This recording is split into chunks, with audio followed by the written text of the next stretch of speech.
We're actually here on vacation for a month or so, and Alan's managed to get me the opportunity to speak with the OECD, and then I ended up going to London to give some talks, so I'll be able to take about a week of my vacation and deduct it from my vacation time, because, you know, it sort of counts as work. So I'm going to talk about agent-based modeling in a very specific setting, which is dealing with financial crises, because that's sort of the area where I have expertise.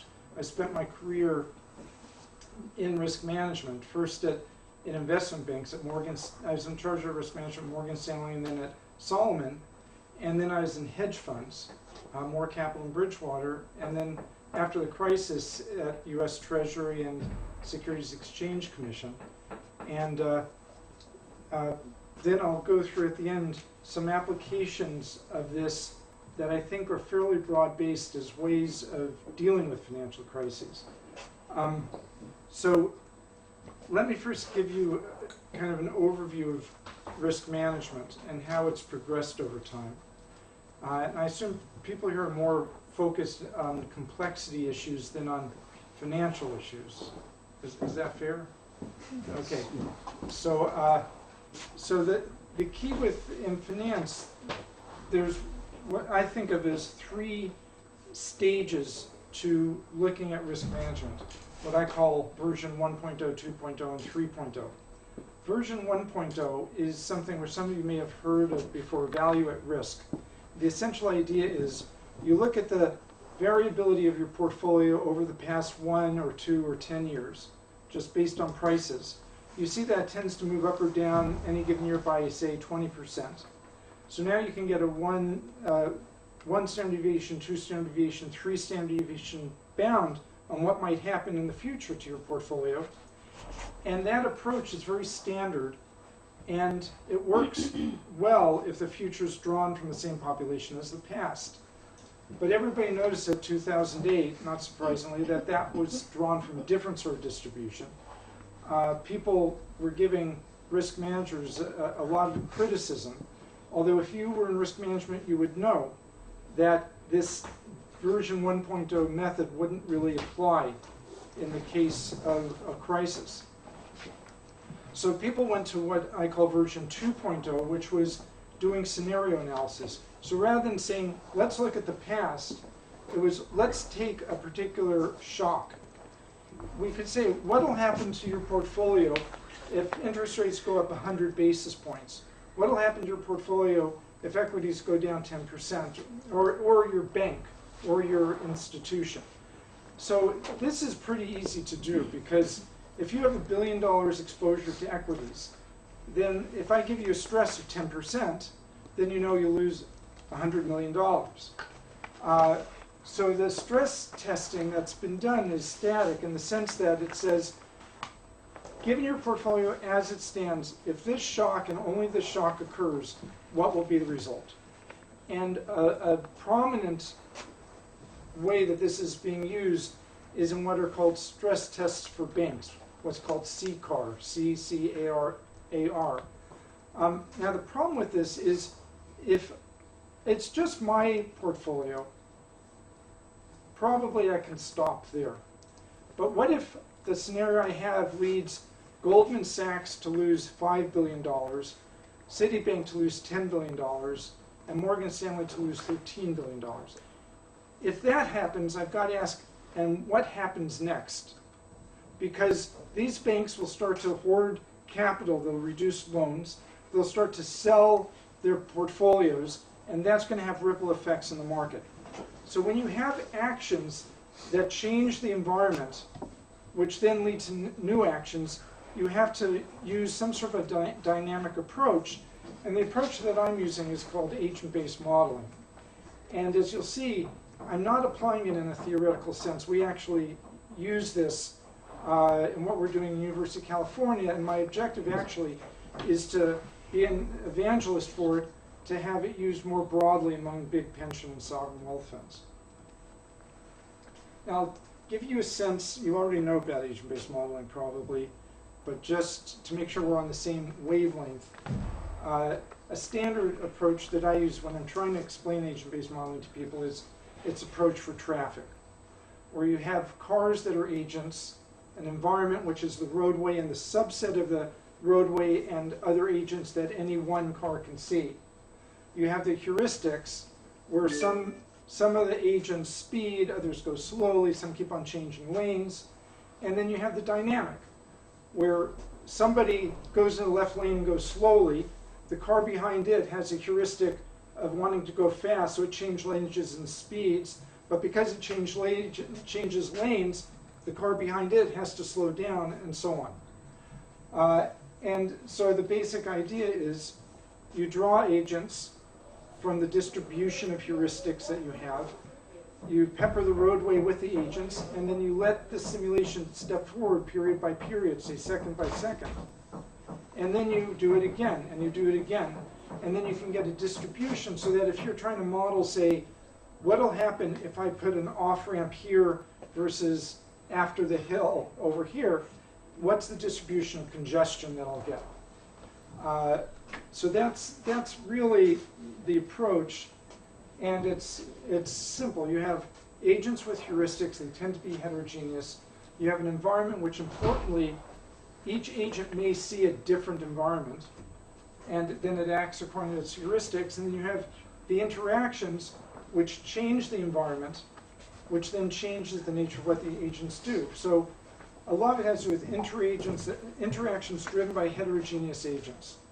And this then changing the environment. And this is very similar to a concept that George Soros has put forward called reflexivity, where things occur in the market, what occurs in the market changes people's expectations, which then changes what happens in the market, which I talk about in my book in a number of places. And to me it's interesting that this concept, which to me is very intuitive, has been roundly, resoundingly ignored in economics. Probably because, as is true with what I'm doing here, the models have a hard time accommodating it. Now, I want to spend some time talking about why we have to use agent-based modeling in times of crisis. And what I'm doing here is I'm sort of picking an easy case, because people generally know that economics has failed dealing with crises. And it's failed for reasons I can go through. But the question to ask is, okay, I'm looking only at crises, but how far out do these problems exist in economics where maybe they're not so obvious? So I actually spend the first half of my book explaining the motivation for agent-based modeling and why we need it in economics. And I deal with three characteristics that I think are inherent in the nature of being human.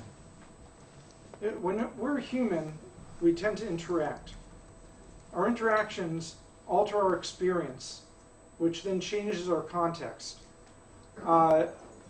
When we interact, or as humans, what we do is we create and we invent, so that the future is not going to look like the past, not only because our experiences change, because we change the world itself through our creativity and invention. So that leads to these four characteristics that I'll go through fairly quickly, but they're all really important. And in your mind you could think, and I'll get into this in a second, can standard deductive methods based on axioms with equilibrium deal with them? And can agent-based modeling as an alternative deal with them? So the first one's computational irreducibility. And what that means simply is you can't boil the process down to a set of equations. The only way you can figure out where something's going to be in the future is to follow its path until it gets to the future. Two examples of this. Well, actually, I think I go through it in my next slide. I'll just go through them quickly and then go to the next slide.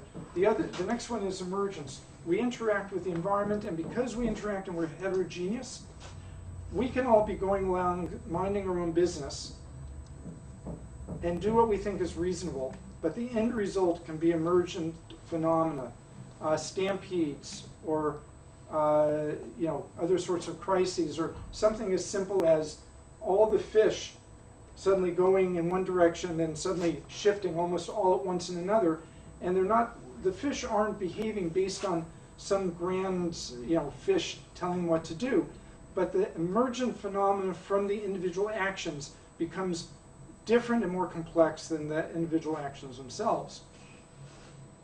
We create and we change the world.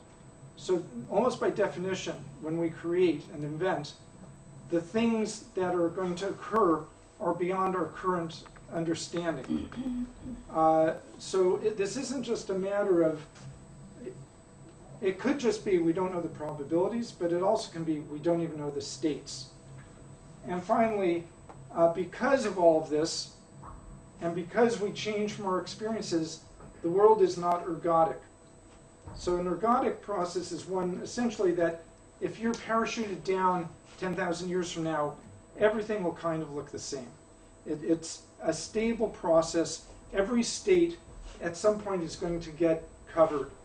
But obviously in this sort of situation, things are not ergodic, and that alone means that version 1.0 of risk management can't work, because the future won't look like the past. So from this, we get what I call the four horsemen of the econopolis. The four things that really cause major problems for the standard economics. And I'll just give examples of each of these that kind of pin them down more. In terms of computational irreducibility, two simple examples. One is the three-body problem. You have three planets all moving around. You know their velocity, you know their size, you know the gravitational pull. This is a very simple deterministic problem, and yet standard methods can't solve it. If you want to know where those planets will be 5 years from now, you can only do it by running a simulation to march them along period by period until you get 5 years out, except for about 13 very special cases. How many of you know Conway's Game of Life? Okay, so this is what's called a zero-person game, because once you set it up, it runs all by itself. Conway's Game of Life essentially starts with a grid. So think of like a Go board or something, and you have squares, and if the square is alive, it's black. If the square is dead, it's white. So start off by just putting black squares wherever you want. Then there's a simple set of 4 rules that determine what's going to happen in the next period. Basically, if a square doesn't have anybody or just one person around it, it dies because it's too lonely. If it has more than 3 around it, it dies because things are overpopulated, or maybe it's 4, I can't remember. And if it has exactly 3 around it, it's in a wonderful, just the right state, and it reproduces. So you start with this game, and over time, some squares disappear, new ones arise.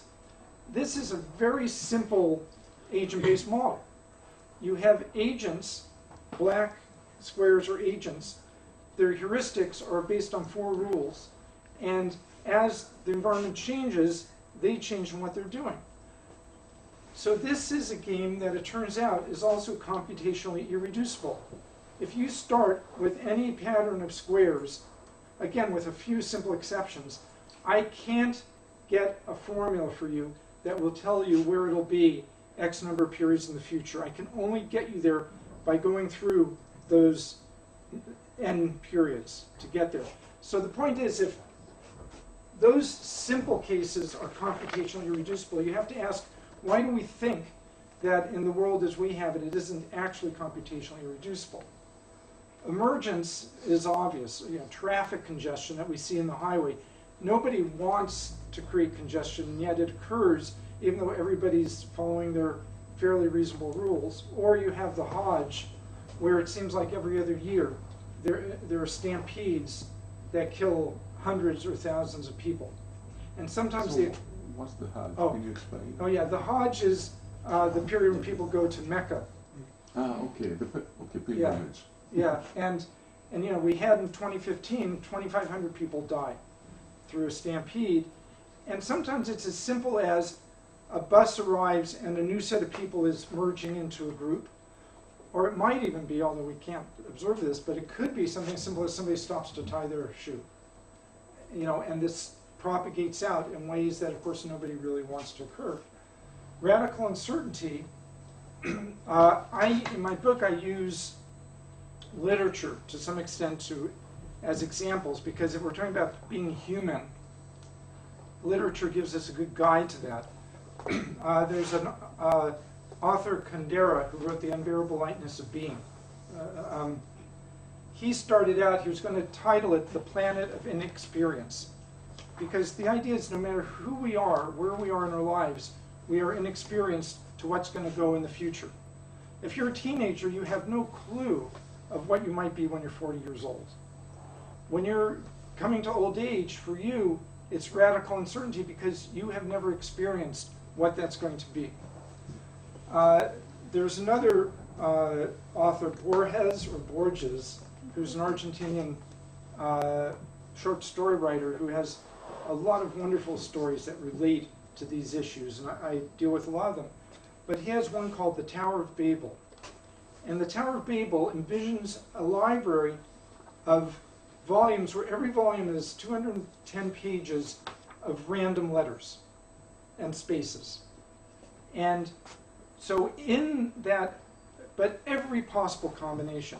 So in that library is a history of the world, is a history of the world as it will be 100 years from now, is a total history of your life and what your life will be. In other words, there is not a state of nature or an event that will occur or has occurred that is not in that library. The problem, and by the way, of course, you could have a multi-volume set, so if it doesn't matter if the actual, and not only that, there's an encyclopedia in that library that translates some other book that's pure gibberish for us into whatever we want it to be. The problem, so this, talk about, you know, having every state of the world. This library has every possible state of the world. The problem is, if every book were the size of a proton, the total size of this library would be greater than the known universe. So you have a world that, on the one hand, has every state of nature as the economists dream, but to do so, it's for all practical purposes filled with radical uncertainty. Because you can never know all of the things that are in there. You can never find what you want to find. So these are kind of, to my mind, sort of examples of radical uncertainty. And the non-ergodicity essentially is implied by all of this. And by the fact that for us what matters is not just the statement of the world, it's also the context in which we see it. So how does an agent-based model look at this stuff versus the way that economics does? In terms of computational irreducibility, it's simple. Economics is, you know, based on axioms, uses deductive methods, and ends up with a nice closed solvable system. In fact, if you're in graduate economics and somebody puts a model on board, the last thing they do is they say, and now to close this model, and then they do some sort of equation so that you get a unique solution. Computational irreducibility, you have an open system, it's simulation-based, there's no unique solution. It's over-identified, which if you're an economist is really like, it's difficult to accept that, but again, that's kind of the nature of the world. In terms of emergence, the standard models really don't allow for emergence. For one thing, they have representative agents. The idea is that everybody's homogeneous, so why not put them into one agent? And it's pretty hard to create a stampede if you're basically walking with yourself. And they have certain regularity conditions, so everything behaves well, so that if something starts to go off the tracks, the conditions force it back on the tracks. Whereas when you have a system that's dynamic with heterogeneous agents, you can have emergent phenomena, like crises. In terms of non-ergodicity, economics assumes the agents are atomistic. That is, when they do things, they're so small relative to the world that their actions don't really change the world. The environment is constant. And because of the regularity conditions, it's a nice equilibrium world, and the nature of equilibrium is it's stable and things are going to march along pretty much the same. Whereas when you have an interactive and changing world, again, for reasons I talked about, things end up being non-ergodic, especially if you allow for emergence. You know, an emergent phenomenon really doesn't look like anything in the past. And finally, this is the thing that's a little tricky. How can you put in a model radical uncertainty? How can you model something where right at the outset you've assumed that you can't model it? Well, one answer to that is you have agents that reflect the fact that there's radical uncertainty in the world. And what are those agents like? If you have a world that doesn't have emergence, that's in equilibrium, that's very regular, the agents ought to optimize with respect to that world. And of course, in economics, optimization is what they do. If you have a world that can change in unexpected ways, you have agents that are going to have coarse behavior. They're going to apparently ignore information, do things that aren't ideal for the world as it stands right now, because they can't define what the world will be, otherwise it's not radical uncertainty, but they know things can change in unexpected ways, and they'll tend to have rules then that are less exacting for the world as it stands right now. A good example, one that I love, is the cockroach as an analogy. You know, cockroaches have lived for hundreds of millions of years, but their defense or escape mechanism is really incredibly coarse. They don't smell, they don't see, they don't hear. All they do is they run in the opposite direction of any puff of air that hits these little hairs on their legs. This is like, in any one world, they would be like, they would never win the best designed insect of the year award. But they're good enough that in many, many environments, as a jungle turns to a desert, turns to a city, they get along. So heuristics, which we can observe, we'll notice with the animal kingdom and with ourselves that we don't optimize, and rather than forcing an optimization or a constrained optimization on it, we can say, here's the heuristics, this is the way people are. And by the way, one person that reviewed my book said, oh, this is behavioral economics. We already do this. And actually, you'll find with economics, for almost anything I say, somebody will say, oh, we already do this. There's this paper that has multi-periods. Oh, we already do this. Here's a model here that has 3 different agents. You know, it's different kind of chipping around the edges versus just saying, look, you just can't do this by expanding the models as you do them right now. So if you want to do behavioral economics, this is where it sits in how you design the heuristics. The problem is, in my mind, the way behavioral economics works is it says we have this utility function that we're optimizing. Gee, the optimization doesn't quite look right. Let's change the utility function, pick this one up, and stick it into the model and see how that one does. So it's just accommodating different functions to put in the standard model. So this is really the essence of why I think agent-based modeling is a superior method to use in economics, but in my mind, especially as you look at crises, because a crisis really has emergence, doesn't look like the past, and in many respects is unlike what you would have expected. And by the way, this is one of the central problems. You can't even look at the current crisis based on past crises, because actually they really are all different. You know, we have different financial instruments, different strategies. We have different context and experience for the way we look at the next crisis as opposed to the past. Okay, I want to go to one other example of agent-based modeling that is almost a one-to-one mapping into what happens with financial crises. And this is the fire marshal's problem.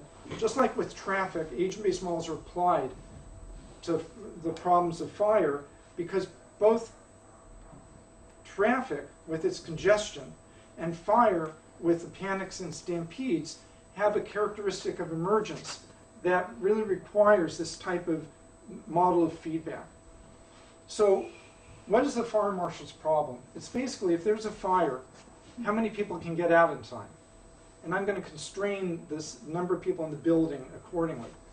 So what determines how many people get out in time? One is egress, the exits. How big are the exits? How many people can get out per unit time?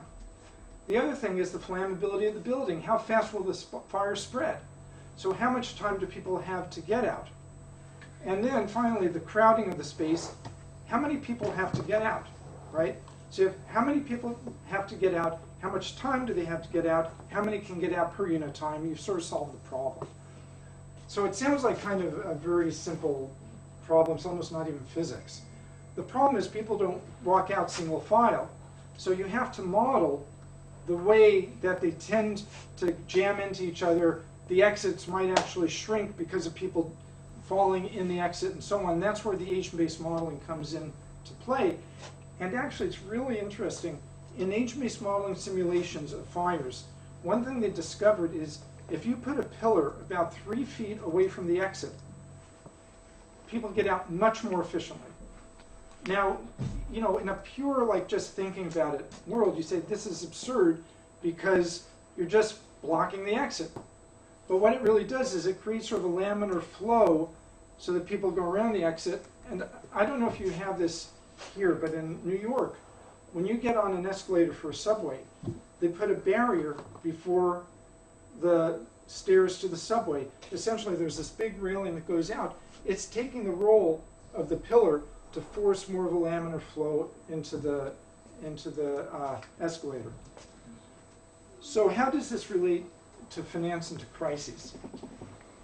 The egress, the ability to get out of the building for economics is liquidity. A market is more liquid the more quickly and efficiently you can sell your position. The flammability of the building, the speed with which you better get out, is in financial markets things that force people to sell. And the thing that tends to force people to sell the most is if they have leverage. If I've borrowed money to finance my positions, if prices go down too much, the person who has lent me that money is going to say, you know, the amount that you hold now is not enough to pay me back, or you're getting close to where you won't be able to pay me back, so you need to sell. It's called a margin call. So if you have a margin call because prices have dropped, you have to sell. And although I won't get into it, there's a number of strategies in finance that do the same thing. There are strategies that people have that programmatically force them to sell.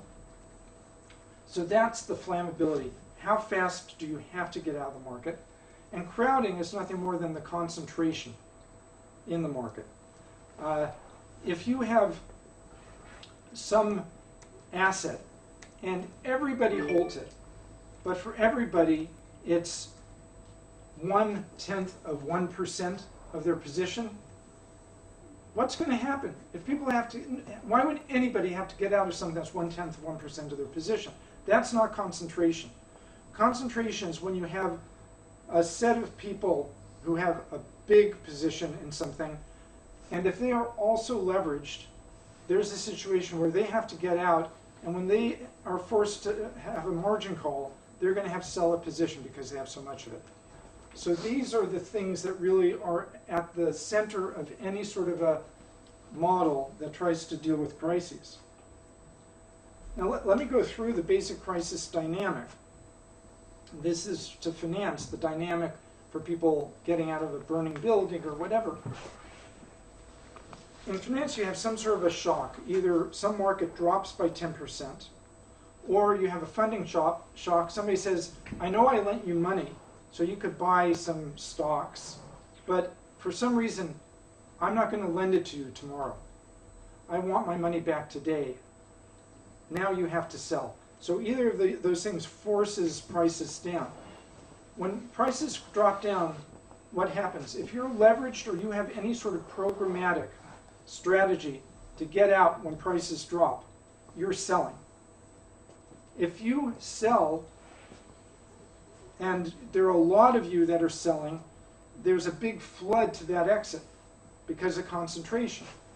If you are selling and a lot of people are selling and are flooding to an exit, that selling pressure will draw prices based on the illiquidity of that market. When the prices drop, suddenly you have to sell even more because you have yet another margin call. When you sell more, there's more and more pressure on that market, which reduces liquidity even more. So you get this cascade.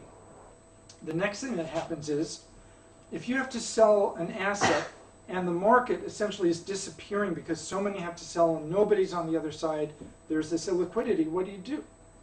You sell something else that you want. So whatever that other thing is, now it's forced to sell, and the same cascade might occur there, especially if the people who are concentrated in the one asset are also concentrated in the other, which often occurs. So you get this sort of cascade, and you get contagion and cascade in these other assets. And this is the essence of how the market evolves. And it's more complicated than the fire example, because in the fire example, remember, you have this dynamic that effectively shrinks the size of the exit. In markets, you have the same dynamic. Everybody's trying to sell. As everybody sells, the people who might buy run away from the market, and effectively that shrinks the size of the exit.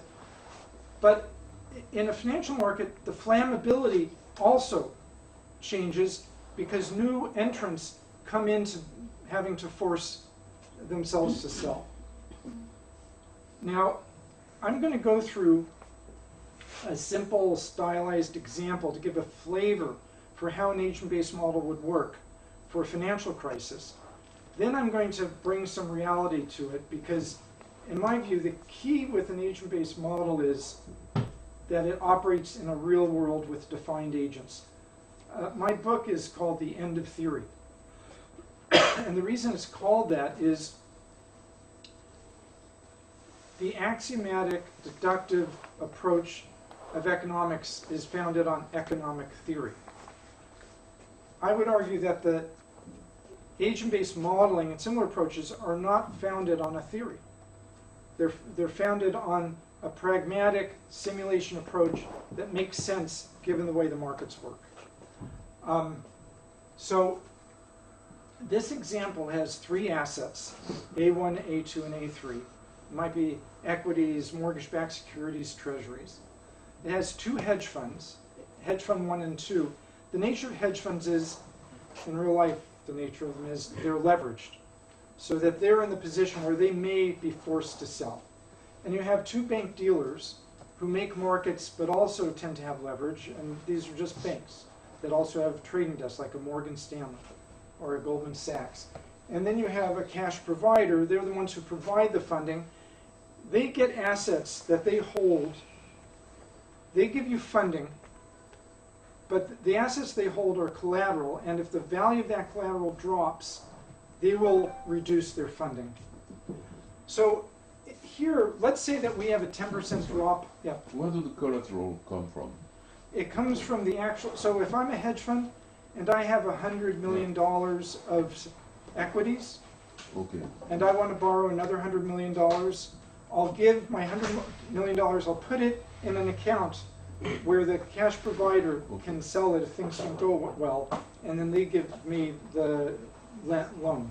So effectively, if I don't want to sell it, they can sell it if things don't go well. So let's say that you have a 10% drop in asset 1. What happens? Well, this is... Just back up Yeah. a second. So when we have a margin call, that's precisely because the collateral isn't enough to Right. cover, right? That's right. So you say, let's say you have $100 million and I've lent you $900 million, that can happen. If assets go down by 10%, I'm gone, right? So it may be that things just go down 5%. The person with the collateral says, this collateral doesn't look quite so good against your $900 million. You better sell, or I'll sell, because I want to have this buffer. So that's the nature of what the cash provider is doing. And the cash provider typically might be a part of the bank dealer called the prime broker. That's sort of their job. So what I do here is hedge fund 1 and bank dealer 1, I assume, have asset 1 and asset 2. Bank dealer 2 and hedge fund 2, I assume, have asset 2 and asset 3. So in our pure version 2.0 type of risk management, if there's a 10% drop in asset one, I just ask, how much does hedge fund one have in asset one? $100 million? Okay, they lost $10 million. Whatever it is, they have to start to sell. Now, in an atomistic equilibrium world, I am now done. I can just see what hedge fund one and bank dealer one have lost, and I'm done. The problem is, oh, and the cash provider will say, okay, my collateral is worth 10% less than it was before. The problem is, when that occurs, the cash provider is going to say, oh my gosh, my collateral is worth 10% less than it was before. I want you to sell 10 or 20% of your position because I've levered you 10 to 1, so you have a forced sale. So what happens next? Hedge fund one and bank dealer one sell. That cascades back to asset one. The price drops. They also sell asset two because they're holding asset two, and asset one is going to drop in liquidity. So now asset two is getting hit. What happens to the bank dealer? To cash provider. It's now getting hit. It has collateral in asset two and asset one. It now is seeing its collateral drop even more. It drops funding. And hedge fund two is getting hit. Why? Because it doesn't hold the asset that initially had the shock, but it's holding another asset that hedge fund one and bank dealer one held.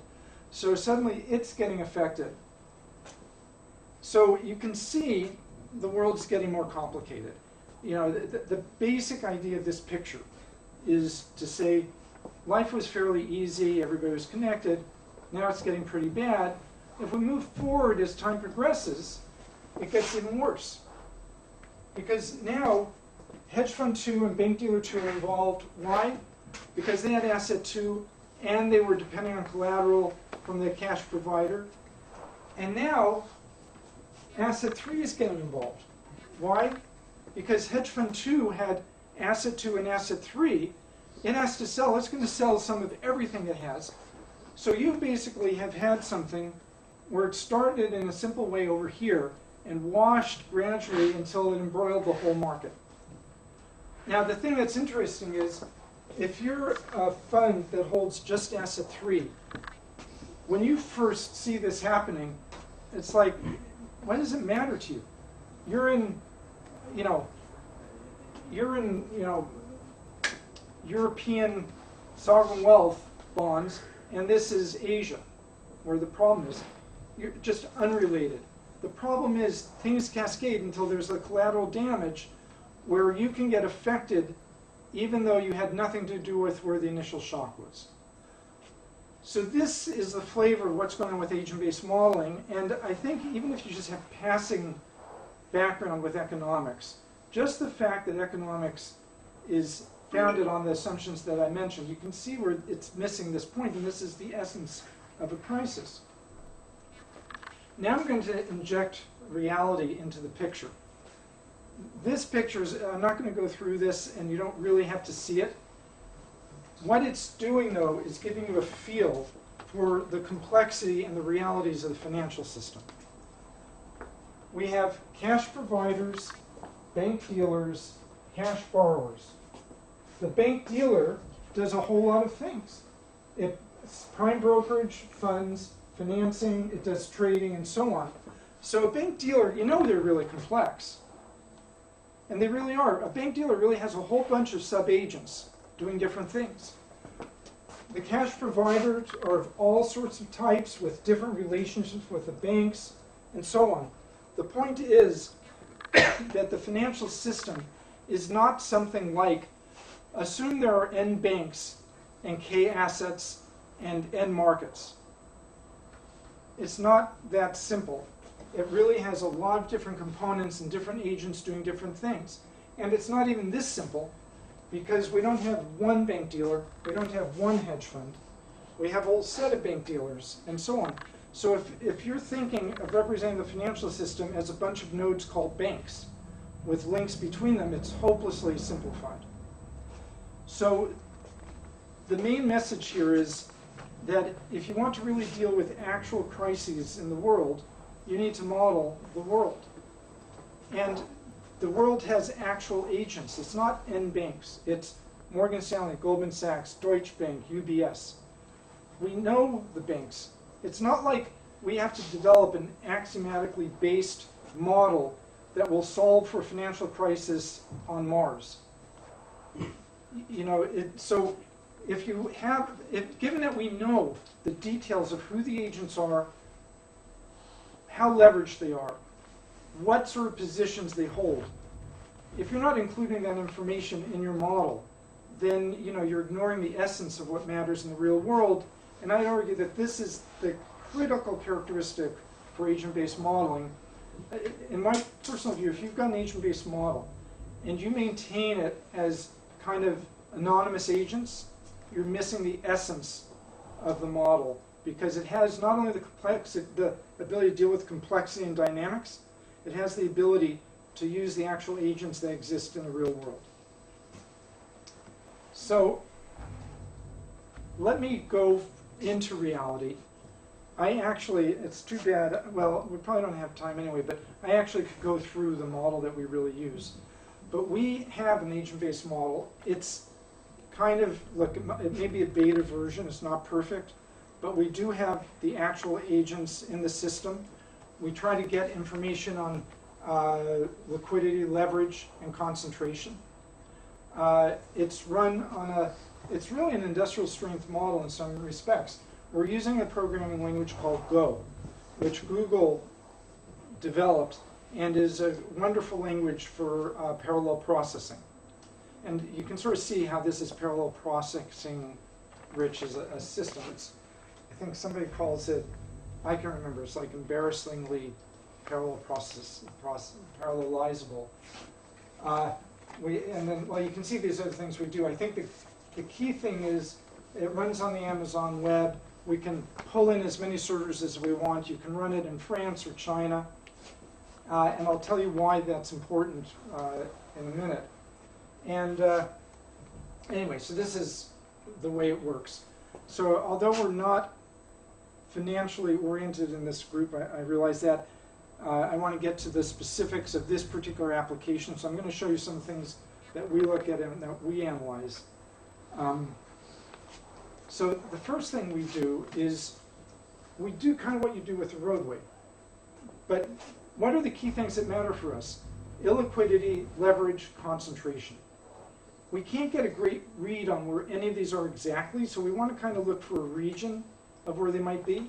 And by the way, it turns out that when a crisis occurs, illiquidity increases and leverage increases.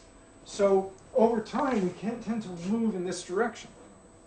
And then finally, things settle down, we go back again. Here's what happens. You have people who have to sell, they demand liquidity. You have people who can buy from them, they supply liquidity. Over time, prices drop enough and people get familiar enough with the market that more and more suppliers come in and some of the demanders go out of business. Everything goes back to normal at that point. But what is the color coding for? Okay, so this is why it's a heat map. What we do is for each of these squares, we run we run like 10,000 simulations. And we sort of see how often do things go off the rails? How often do we get a really bad result? If it doesn't happen very much, we're green. If it happens a lot, we're red. And obviously, this is sort of in between.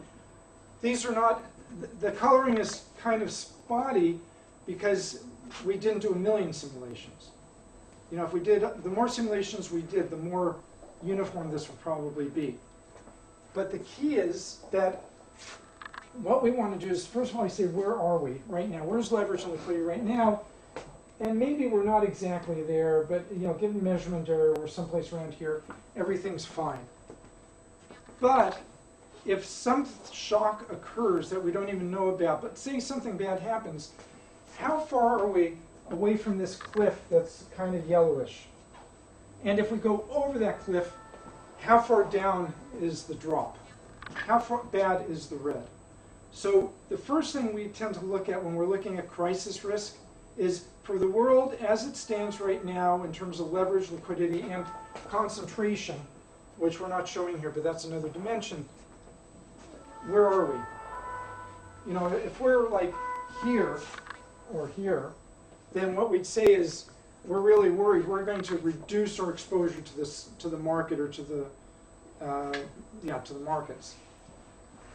So this is where we start. Now, for any one square, we can really dig down and analyze it. So in any one square, we can ask for any market. Remember, any one square is a level of leverage liquidity concentration. We can run it many, many times, and for any market, we can see what the path of that market is in terms of prices. Path is what's really important here, because it's a dynamic. Remember asset 3? It probably did fine, fine, fine, fine, and then suddenly dropped. Asset 1, boom, it hit right away and then dropped. So you have to understand where in the chain of dynamics something might really catch. So here in the particular example we did, this is emerging market index.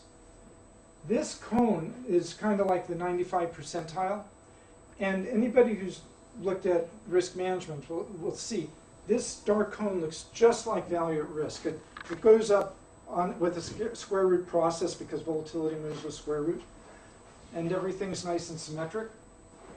The thing is, at the 5% level, things don't look quite symmetric. You can get a tail, you can get cases where things really drop a lot.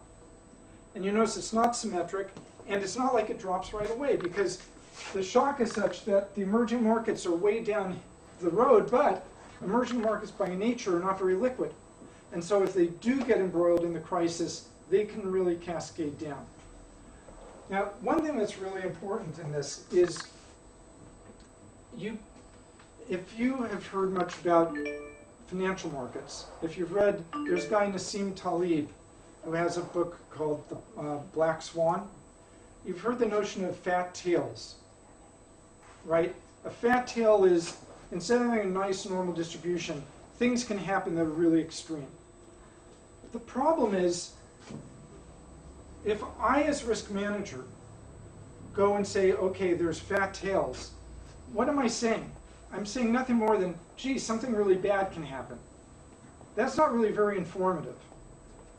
Just like when people say, when they talk about a regime shift, what are they saying? They're really saying something really different might occur.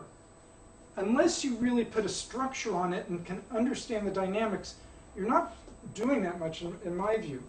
So we see a fat tail here, but we know why it exists. We can go through the model and understand the dynamics and what hit what that finally hit that. And this is another key characteristic that I think is important with an agent-based model.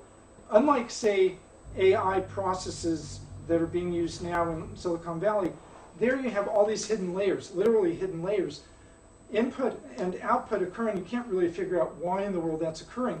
When you have identifiable agents, you can look back and see who was it that caused the problem that led to the result. And you can perturb them and see what happens then. So I could go back, look at this, and understand why it's occurring. And the important thing there is that then it's not a black box to the people making the decisions.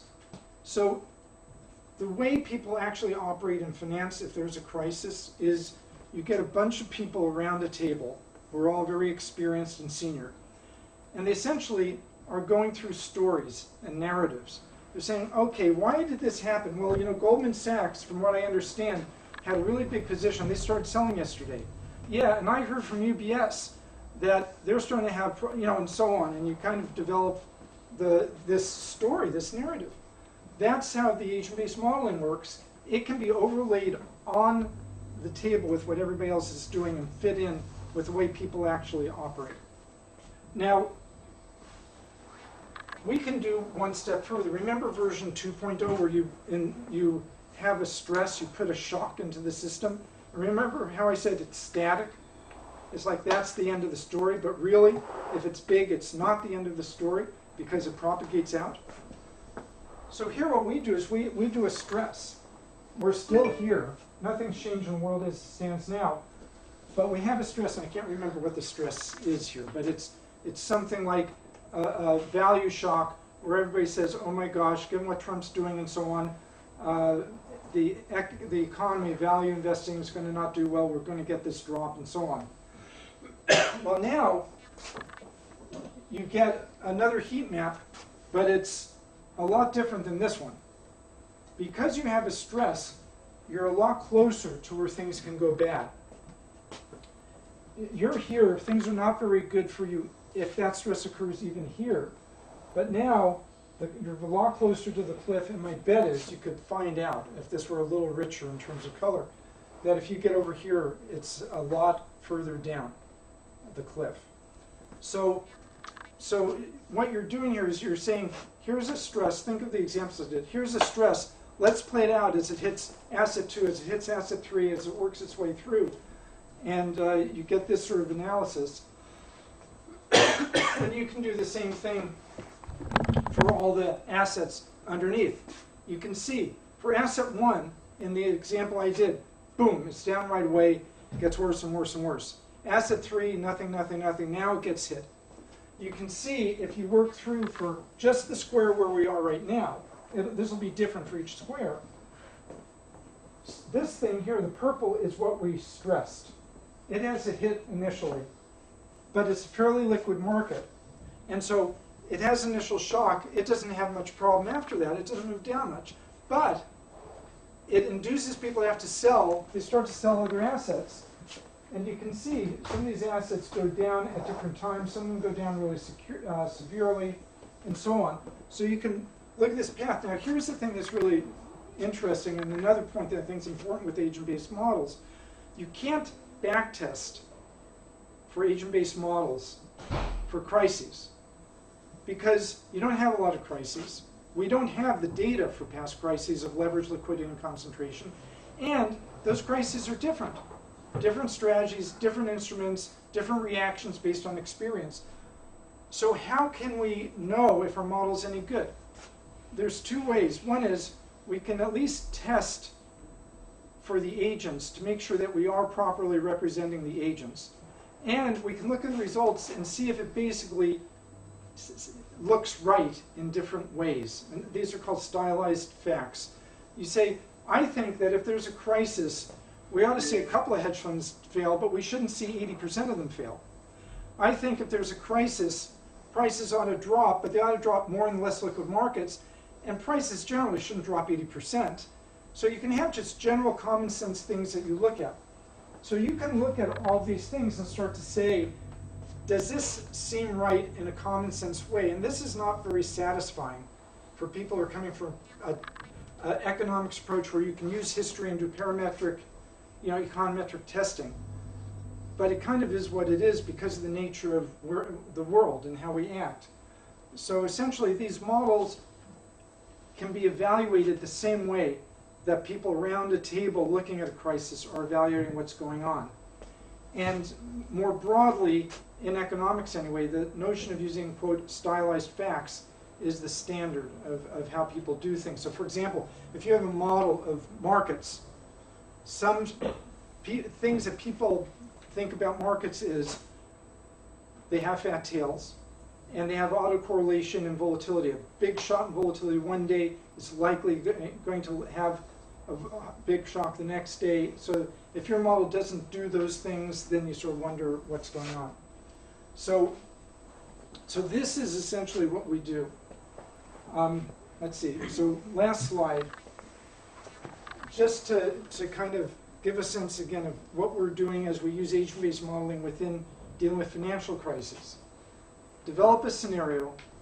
This is purely qualitative. You talk to people, you figure out what are the things that matter, what are you worried about? We're worried about shadow banking in China right now. We can talk to other people, a lot of people are worried about that. So we would want to understand how could a shock to China due to shadow banking propagate out? We're worried about, it's kind of a technical issue, but factor investing, where people do what's a thing called smart beta. So many people are crowding into doing that. What if there's a problem with some of the big funds that do that? How could that propagate out? There's ETFs that retail investors hold. If it hits the ETFs, now you have a whole world of other people being involved. get the data, leverage, concentration, liquidity. So that's a big problem getting the data. How are you supposed to get the data? Yeah, well, that's the thing. That if you go to Reuters or Bloomberg or whatever, you can't get this data. It's just not. Who's going to tell you their leverage? Who's going to tell you where they're concentrated? So what we do, this is why I call it crowdsourcing.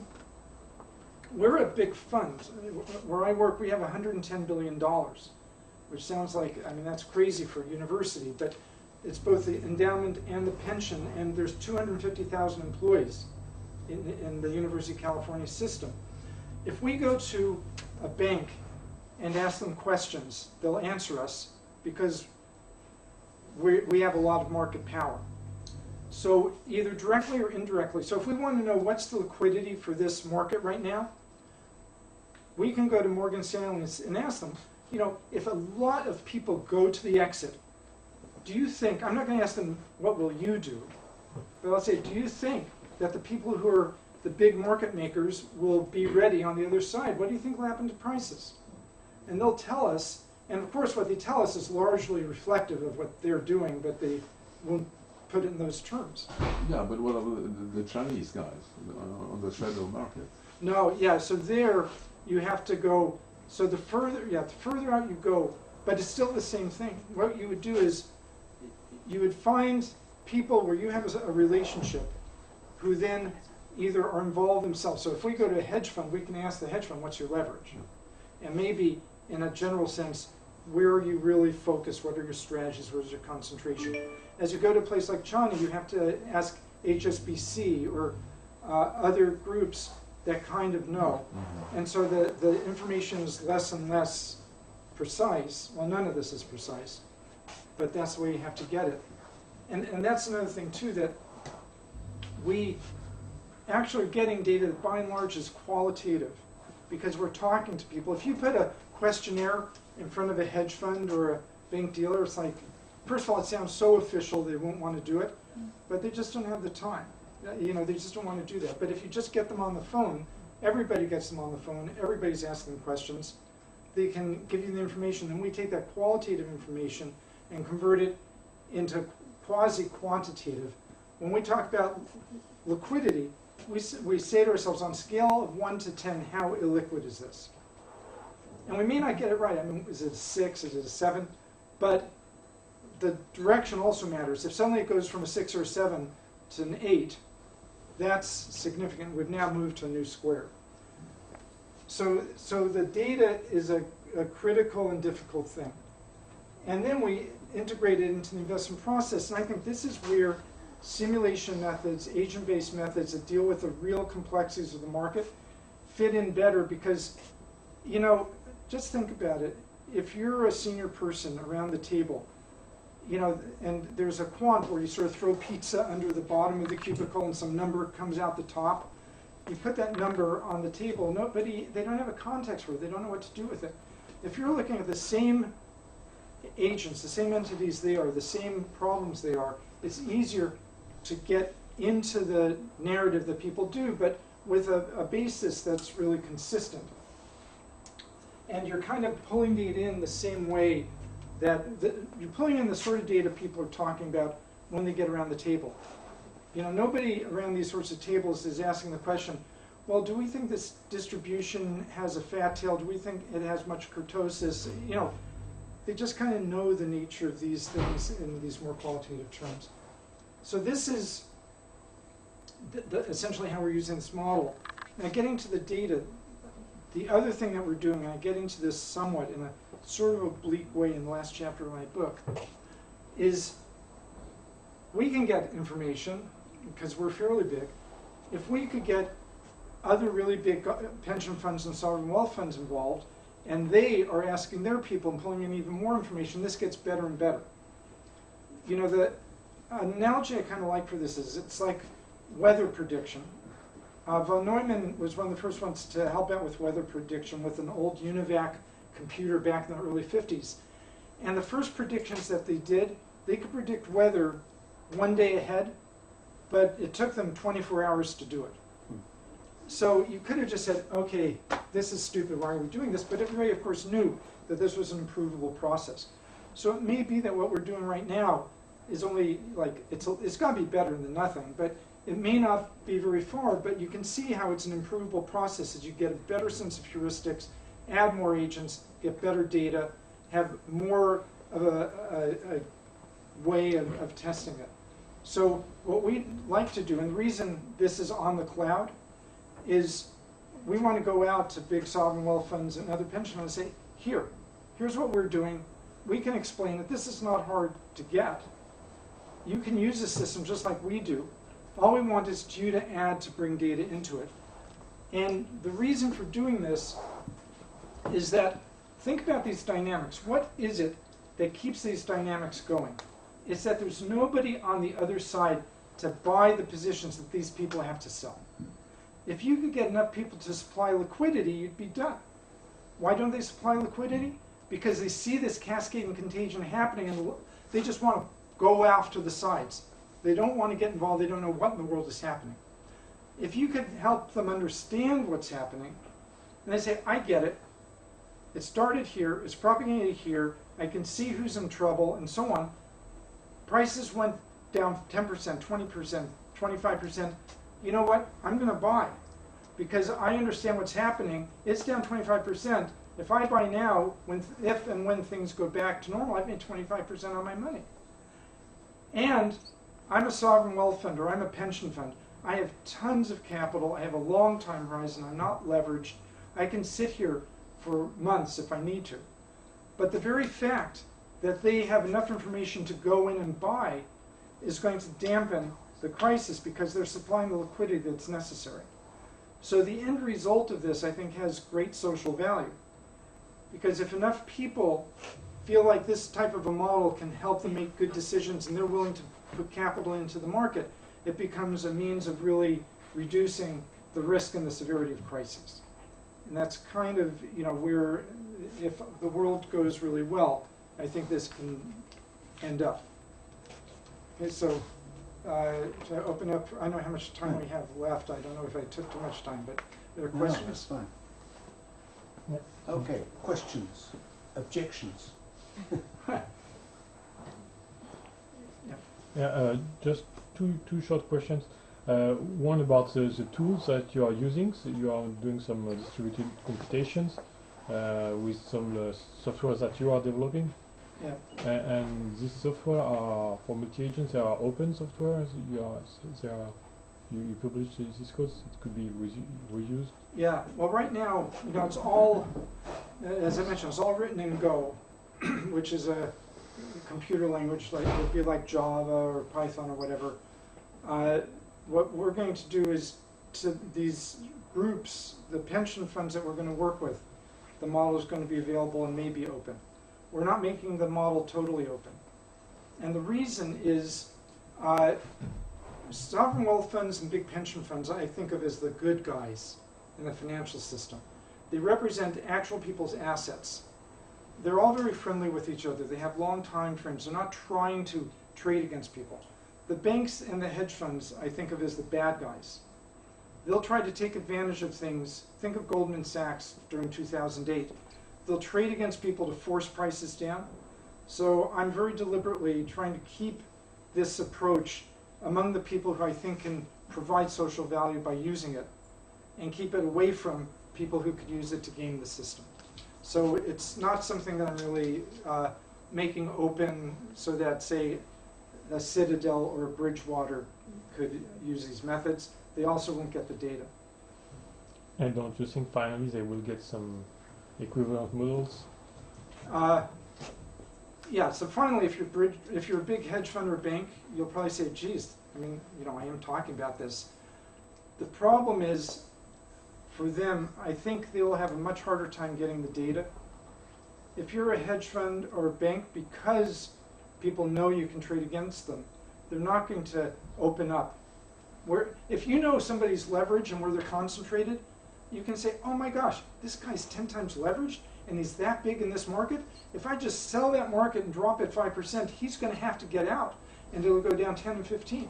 This is kind of the Goldman Sachs 2008 mentality. So people are not going to share this sort of information with people that they think are predatory. And so I think that's going to prevent, and the model is the data, or the data is the model. It's not like economic models where the model is a theoretical structure and then, oh, by the way, I can fit it with data. But here, this is a little like artificial intelligence, machine learning, except it has real structure to it. If you don't have the data, you really can't go anywhere. And second quick questions is, are the currency like bitcoins and all these things which are based on the blockchain systems interesting for this kind of approach? Because here you have some data at least are more easily accessible because they are. Yeah, but it's not. Yeah, we haven't looked at that at all, and it doesn't relate to the thing that we care about are the really big agents, maybe the top 10 or 15 banks, the top 20 or 30 hedge funds. Ones are big enough so that what they do matters. And so Bitcoin is like, it's just not even relevant right now. Yep. We should let them, a lady, Well, out of okay. and respect for equality, we she had her hand up first. I guess from what you say that you have some data, some information, and in particular probably the connectivity. As all this is about a kind of contagion process, do you have an idea of how your network looks like? Because these contagion things are strongly dependent on the topology. Right, so this is the network, the relationship of networks to an agent-based model is really interesting. There clearly is a network. You would want to know what agents deal with what banks, but a network is kind of like a snapshot in any one period of the agent-based model.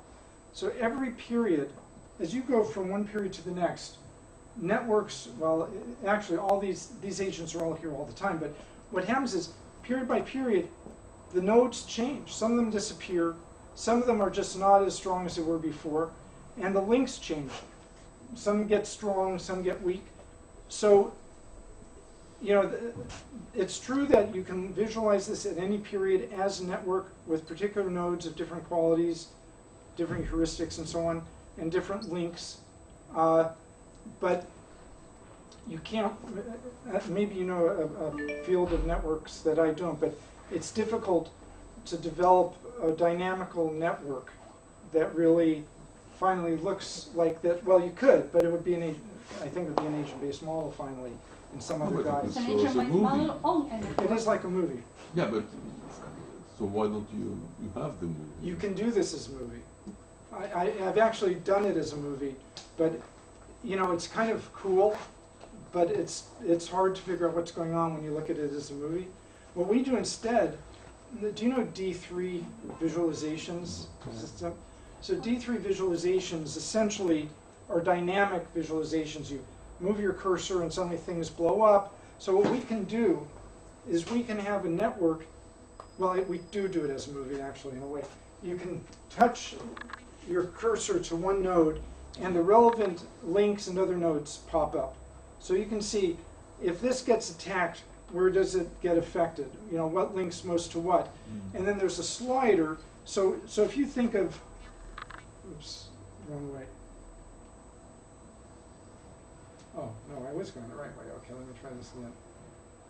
So let's say I'm looking at this market and I say to myself, oh my gosh, this market really starts to drop here. What's going on? I can move my slider to that period, to period 20. So now I'm looking at the network that matters when things are really going bad. Click on that, highlight that node for that market, and see which things are feeding in at that point. So it's very rich in terms of visualizations. And the problem I've had actually, all of us are kind of like this. It's like it's so cool, and so you try to do so many different things, and some of it actually is cool, and some things are useful. And it turns out that some of the things that are the most cool, like the movie, as a movie, was not very useful. But in a sense, we have a movie because we have a slider, and if you do the slider smoothly, you do get a sense of how things change. But finally, you have to stop it. at one point and start to analyze what's going on. But when you do that movie, do you have an idea of how the topology changes as the different instance of your crisis, for instance? Yeah, Which is the topology before, what happens in the middle of the crisis, how it changes again? you can see it. If you, because you're looking at the network period by period, you can see how the network changes.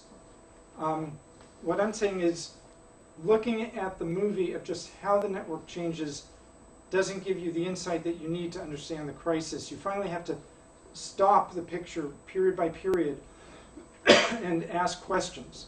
You know, what nodes are affecting what other nodes? Who's in trouble now? Who is it who's forcing the I selling? was thinking more about some statistical properties, about the degree distribution, Oh. type of connectance, Oh yeah, and may characterize one period or another. yeah, for sure you could do that.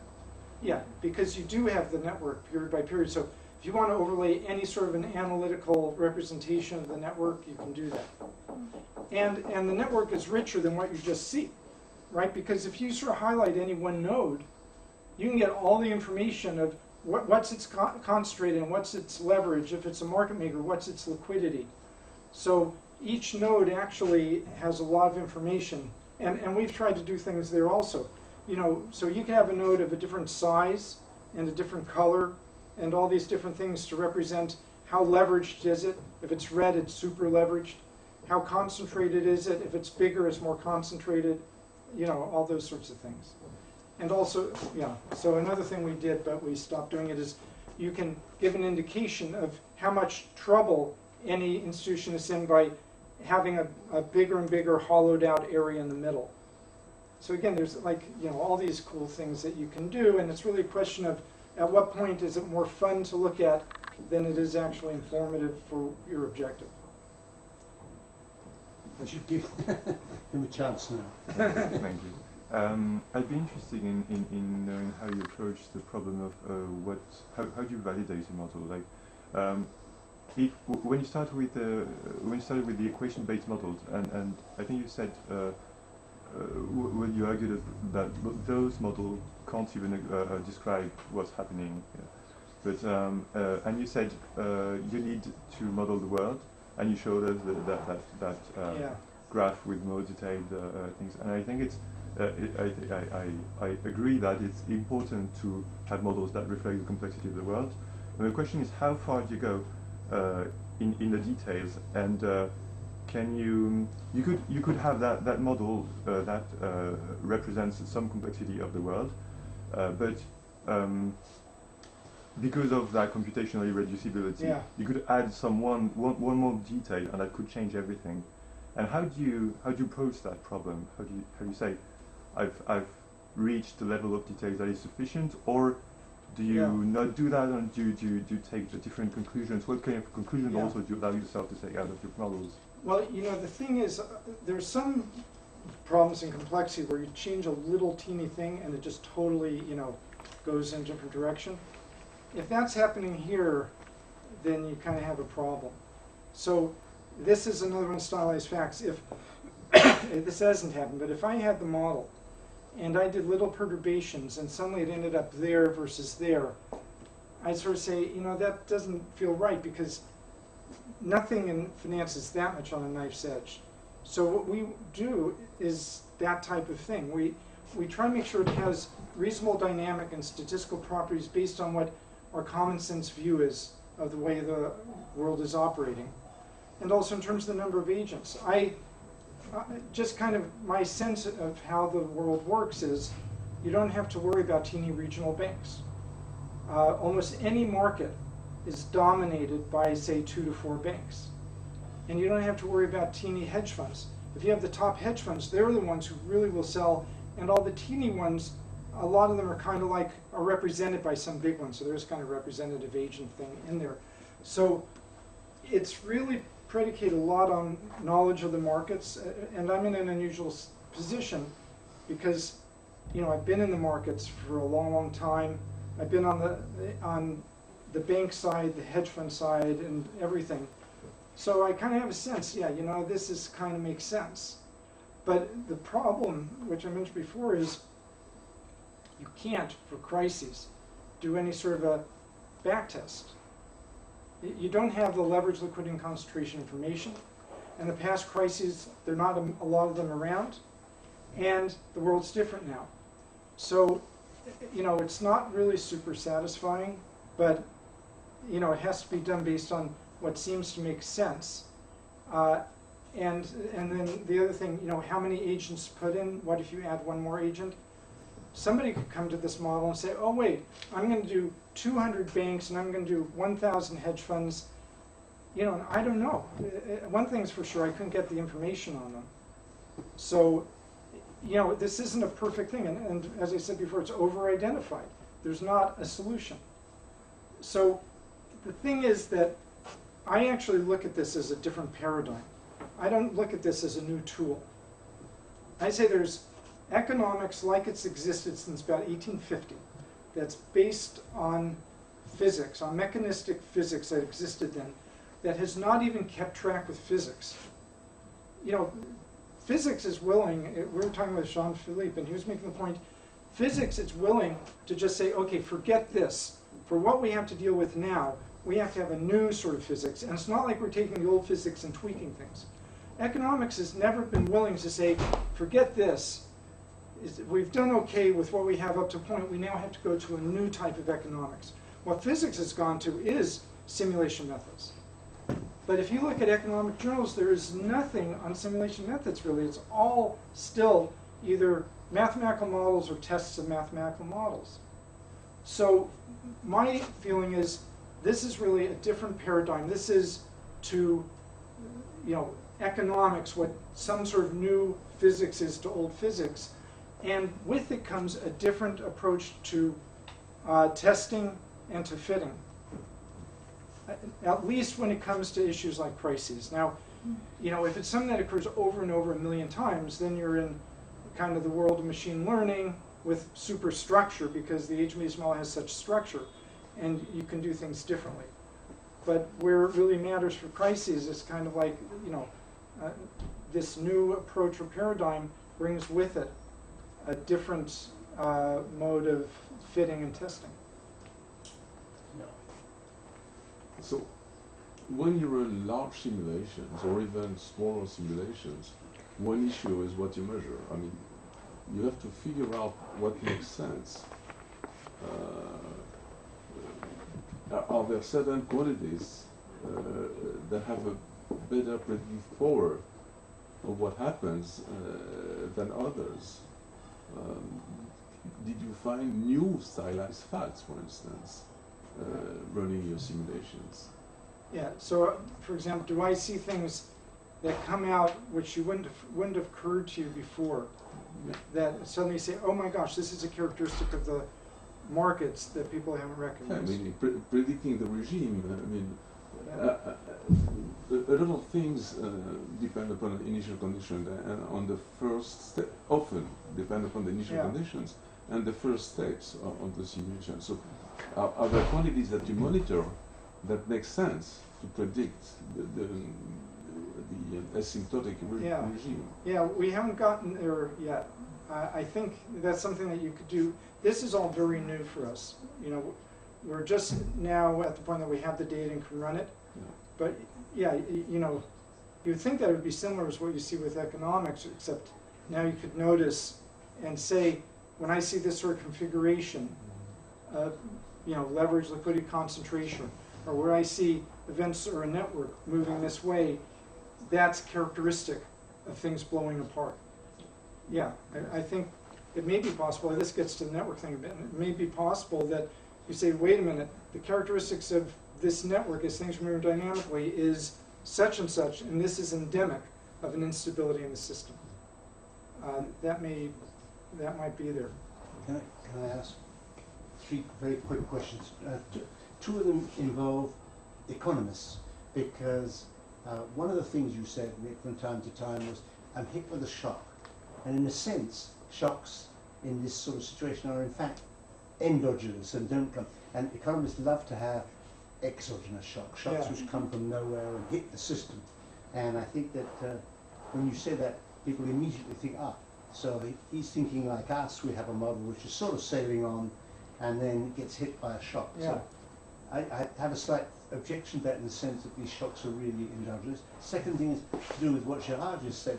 He said, yeah, but when you look at the asymptotic behaviour, but in the world that you're talking about, are you really interested in asymptotics? I don't think you are. No. As an example, I mean, No, but I call think it you should regime, be aware of the that. micro-regime. Even if it's the peak, Yeah. if it's only the... Yeah, well, I guess, yeah, so in terms of asymptotic or regime, I feel like there's so many degrees of freedom that it's hard to say we're in this regime versus that regime.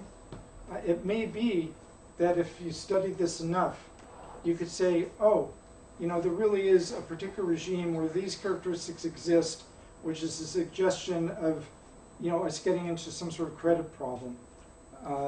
But I haven't, I just haven't looked at that yet. But my last question is, things you say might make some of the regulators and people a bit nervous, because what you're saying basically is the big actors, if we can only get them in, the way they're operating and so forth, the more cooperative we are, the more we can get this thing sort of stabilized in some sense and we can see what's going on. But of course, what the regulators are all concerned about is competition. So they're worried about the little guys who are trying to exploit the situation. And in some sense, a conflict between you saying that we want this world to be a cooperative one with the big guys cooperating, but we don't want these nasty guys who may be actually quite big, and we don't want them to interfere with this. Right. So that's an interesting separation, Yeah, well, that's right. And the one thing is that the big guys are all in different countries, so no regulator. So imagine, somebody could say, wait a minute, all of you big funds have amassed all this specialized information that nobody else has, and you can go into the markets with more information, armed with models that they don't, so that you can make money that they can't make. And I say, yeah, that's right. That's the way the world works, but the difference is, in my mind, they're all doing it in a way that actually ends up with a social good. So it's not like a zero-sum game. Whereas if you had some other people involved, they might see that market and say, aha, I know that if things go down a little bit more, these people jump in. So I'm going to go in really aggressively right now, drive the price down in order to just buy right before they do. So, this is really extra regulatory.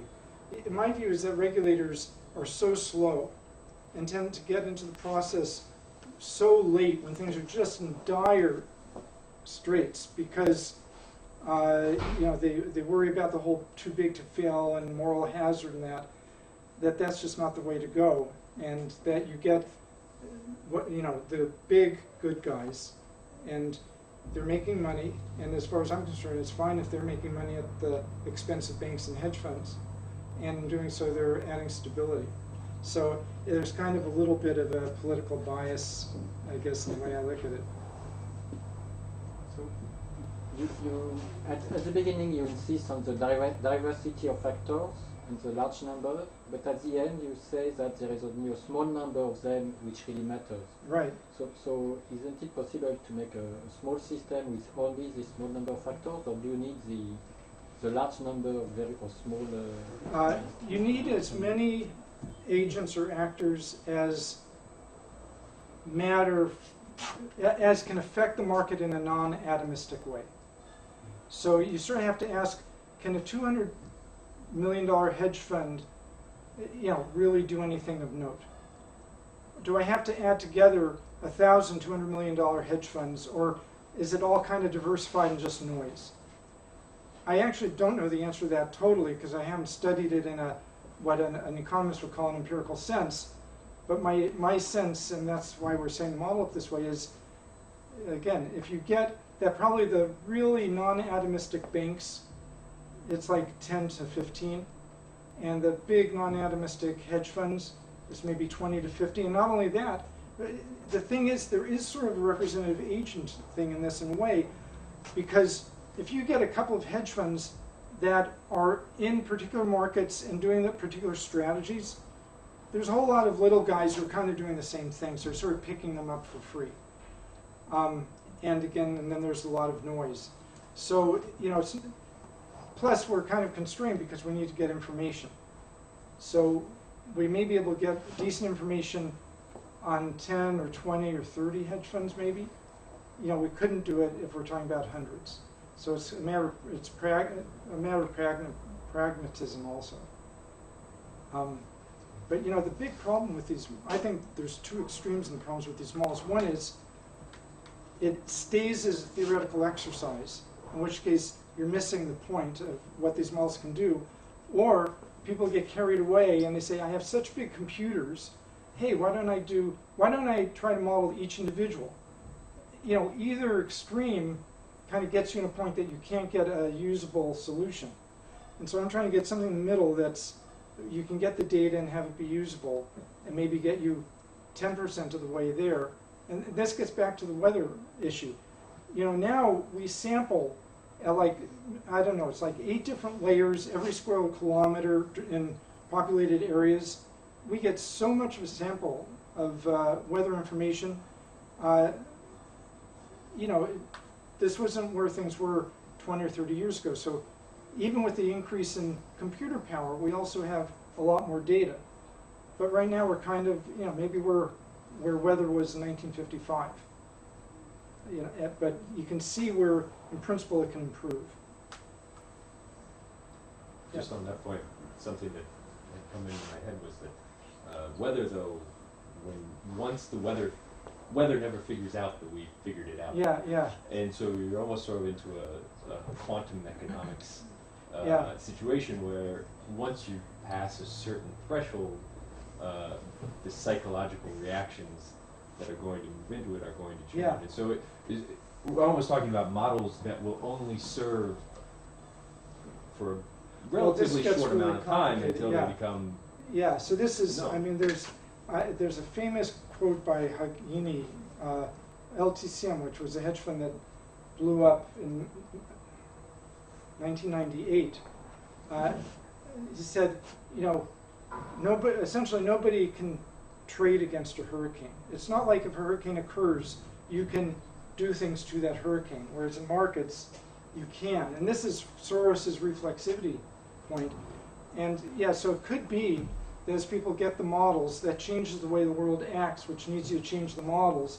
And if everybody had the models, then it'd be sort of, you're back to this Lucas rational expectations thing. You know, I just, either we'll get there and have to worry about it, or we won't really get there because it's interesting in theory, but it doesn't happen in practice. So I agree with your point that that's a potential eventuality that could occur, but I'm just willing to say, you know, this is where I am right now. Oh, I think it's also a positive thing in that shifts away from that completely. Right, that's right. That you have this, and actually this gets to another point that I was going to make, that let's say that you have a consortium of very big sovereign wealth funds and pension funds. People generally know they have all this information, and they have these models, and like they're like a superior being in terms of doing this. What you really would want to do if you have an objective, either making money or have an objective of social value, is you would sort of let out the fact that, hey, markets are down 25% and we're starting to buy. And the very fact that people hear you're starting to buy will do two things. Anybody who's being predatory is going to just pull their handle off the accelerator because they don't want to be on the other side of billions of dollars. And some people say, oh, geez, if they're starting to buy, maybe I should start to buy, and I better do it fast because these guys tend to be slow. And you get a self-fulfilling prophecy that actually it could well be that the sovereign wealth funds, someone actually don't do anything and prices stabilize. So this is kind of to your point that, you know, you can get these types of self-fulfilling prophecies. Many years change ago, expectations. Oscar Morgenstern wrote a book with Clive Granger, the econometrician, and about stock market prices. And what the thing he said there is a very simple fact. He said, if you have information and you're big enough to get this information, first of all, you want to keep it very private until you've acted on it. Once you've acted on it, you want to tell everyone. Yeah, yeah. Because then they'll all move with you. Well, this is what's called in hedge funds talking your book. You know, somebody's saying how wonderful something is, probably they already bought it. have the data, historical or eventually archaeological data, to try to use your model to predict the past? I mean, No. get the data before the last crisis at least, and all the connectivities you know, and try to see if there is some kind of magnitude that you can measure in the system as a precursor or something like that? No, I mean, it'd be great to be able to do that. It'd be great to say, hey, I don't know how we'll be doing in the future, but let me see what our model would look like in 2008. Mm-hmm. But we can't, because think of the data, it's hard to get it even now. But leverage, liquidity, concentration, we just can't pull it out for past periods. But yeah, that would, but I have to say this, that 2008, I'm being pretty modest in where I'm trying to apply this as a paradigm, because I'm focusing just on crises. But I'm being even modest in terms of where I focus on crises, because I'm looking at crises that are only financial and are liquidity driven. So I stopped my analysis before a crisis would get so bad that it pushes into the economic realm, or it pushes into the central banks doing something, because then it just gets a lot more complicated. So something like LTCM would be a good example. Something like this forced selling of Bear Stearns in 2007 would be a good example. But the whole range from start to finish of 2008, that's not where this model is. This model would deal with little events within there. And also in my book, by the way, I have a chapter on 2008 and I just picked the period from the hedge funds of Bear Stearns to the failure of Bear Stearns, about a 1 year period, and show a dynamic like this there. Okay. I have a question. Could you get back to the slide when you compare the actual, the standard of economics actual and your model? Yeah. Okay. Don't you think so that it could be possible to integrate your pragmatic model in a theoretical objective project? Because if you can see there is some possibility of incorporating the open simulation way in some probabilistic closed way. In certain way, you can gather them.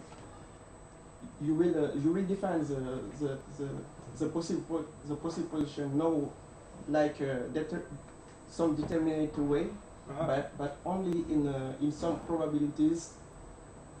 Possibilities, space of possibilities. Yeah. I don't know if you mean. Well, yeah. See, this is. I think if I understand your question right, that this is what I was getting to when I said, you show this to economists, and they'll say, for any one of these, they can show you a couple of models that do it. So there are models that have heterogeneous agents. There are models, that probably, actually I don't know how you deal, by definition, you can't have well I guess what you're saying, probabilistic model, you might say, I can't solve this, and I'm not going to do it through simulations, but I'm going to do it through some sort of statistical means. But they tend to be little kind of one-off things. What does it mean, one-off? Sorry, I don't get Oh, one-off means they have a model, like for example, they might have a model that's dynamic, but for a very tightly specified dynamic process where they can say, aha, I did a dynamic model. Then they might have another one where they say they have a process that's not ergodic, and they do a model and say, haha, here I've got a model, it's non-ergodic. But each one is kind of a special case, tightly fixed. This is, Alan had this example. Yeah, it's not something, it's not generalizable, it's not something that can be integrated. Examples. Yeah, they're all kind of examples. When an economist says to you he's proving a theorem, he's usually telling you this is true in this example. Yeah, I and hope you know. yeah, and Alan had this example of which I can't remember who told you about it, where if you go to Cuba, everybody's carefully tinkering with these 1955 vintage cars. They all run beautifully. They're all in beautiful shape, but they're still vintage 1955 cars. And in a way, economics is quietly, carefully tinkering to keep everything operating with a 1850 vintage theory. And some of that tinkering kind of looks, in some ways, like a Ferrari, but it's not a Ferrari. So I know, I guess I could push, maybe I'm pushing that analogy a little too far, but you know, that's kind of the image. You know, you treat it, the engine just so, and everything works. Okay, well, let's take. Sorry, you would? Maybe a short question. Maybe you touched on it earlier, but isn't the fact that standard economics uses deductive reasoning, isn't that important for being able to falsify a model? For being able to what? To falsify a model. Yeah, it is. And this gets to what I was saying, that really, if this is a new paradigm that is different in a lot of ways, and one of the ways is the way that you try to test. Yeah, I think it's hard to verify or falsify an agent-based model in a rigorous way, the way that you could with a deductive model, because first of all, it's over-identified, so it can cover so many different universes that one of those universes is going to maybe seem reasonable, some will seem not reasonable. Now, I'm saying this again within the context of using these models for crises. If instead you're using it to deal with credit cards, you know, there you have millions and millions of records, it's probably a different matter. So I'm not saying that universally it's the case for all agent-based models that they can't be tested in a what would be considered a rigorous way from an economics view. But really kind of still in the way that you would test, you know, AI system, whatever they call these things, deep thinking systems or whatever. You know, Deep learning. You know, you run it, and what do? You run it. You say, I don't know what's going on inside of it, but gee, the results sure seem reasonable given the inputs. This car is not crashing. You know, you can't prove that axiomatically or based on a deductive process, this car can never crash in this situation. You just notice over and over and over again it doesn't crash. Okay, let's thanks. Thank you.